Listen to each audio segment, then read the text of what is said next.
What's good, y'all? It's Magical You Monday. And today we're talking about compared to who or what?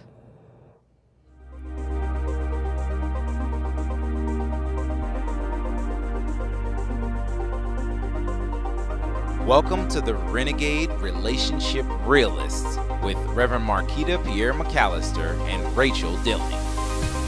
Please be advised, this channel is rated R for realism. Hi, I'm Rachel. And I'm Reverend Marquita. And today we're talking about compared to who or what? So a lot of times in our society, we're taught to compare ourselves to other people. And even if it's not done consciously, I think it's definitely done on an unconscious level. So being raised with a sister that was 4 years older than me, I spent a lot of time going, look how advanced she is, how pretty she is, how formed she is, how talented she is. And I wasn't those things because I wasn't her. Right. And so it took a toll. Until I got to the point where I realized that I can't compare myself to her because I'm not her. I'm me. And I have a whole other set of talents that she doesn't have.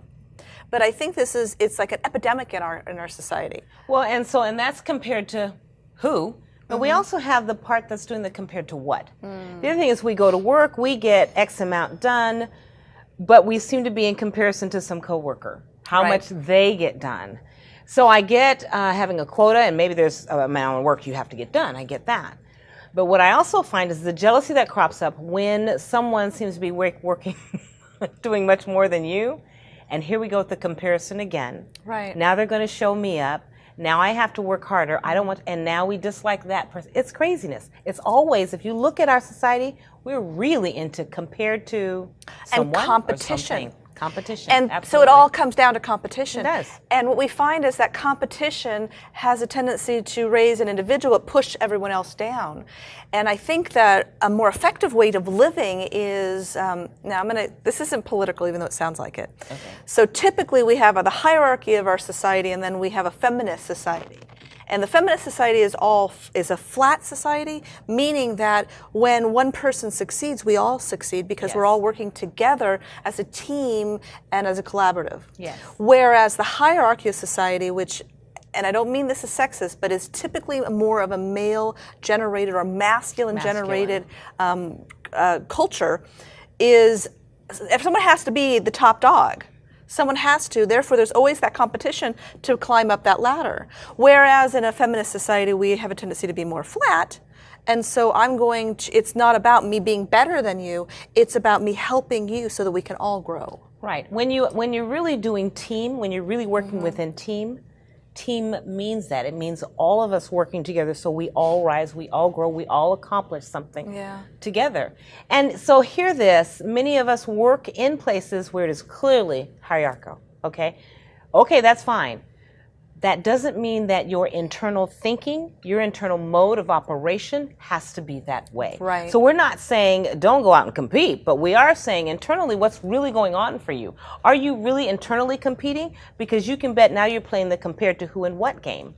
Or can you be in that hierarchical society, but really come from within yourself of knowing who you are, you're secure in who you are and what you do, and you want everybody else to succeed too.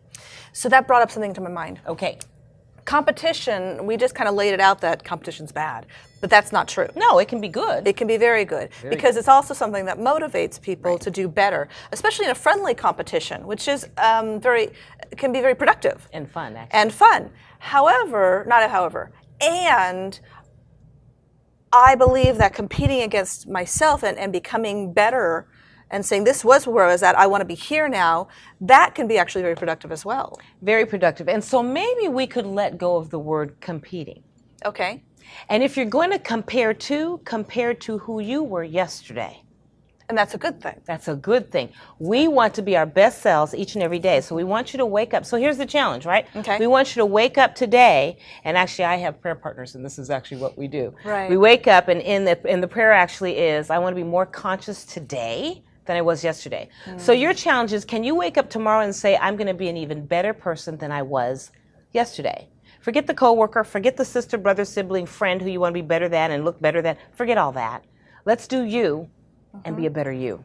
And if you're 1% better today than you were yesterday, at the end of the year, that's like 356. 65. 65, thank you, 65! Yeah. I know you know that. I know that. I just wasn't coming to me at that moment. That's a lot more better. A lot more better. You're having a great time today. The words don't seem to be coming out today, but that's okay. It's perfect. So if you like us, please subscribe to our channel. Make sure that you hit the bell so you can get the warnings when the new videos come out. Hit the like button below. Share this information so this is how we work as a team. You share the information with someone so they can rise too. And be sure to leave us your comments. We'd love to hear from you. In the meantime, bye. Bye.